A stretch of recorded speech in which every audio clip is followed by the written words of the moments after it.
Tērā pea ka whakahaere hia he kōwhiringa pōti motuhake i te kōmiti tū o te arawa, whai muri iho i te hekenga iho o Iraia Kiol i tōna tūranga i taua kōmiti. E whai ake nei ko ngā tai pito.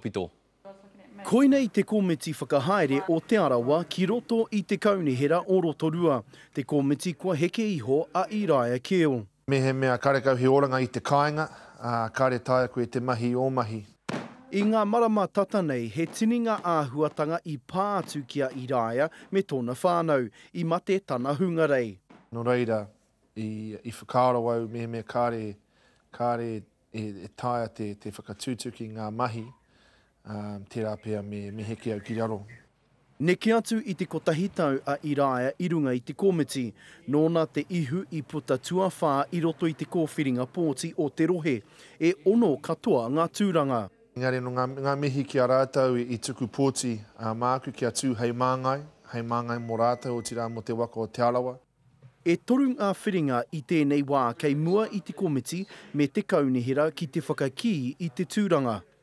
Tuatahi kia pūmau ki ngā māngai tokorima, tai atu ki te pōti hou a te rua tau. Tuarua, ka tū tētihi ko whiringa pōti motuhake. Tuatoru, kia tukuna te mana kia Toby Curtis, te tangata whai ake i runga i te rārangi pōti. Engari, kāre tai te kōrero, kia puta mai te pānui, te pōhiri, mehe mea hiehia nau ki te tū i runga i taua komiti. Hei tā Toby Curtis, he kaha ngā mahi a Iraia Kiol i te hapori mo te hunga rangatahi me te arawa whānui.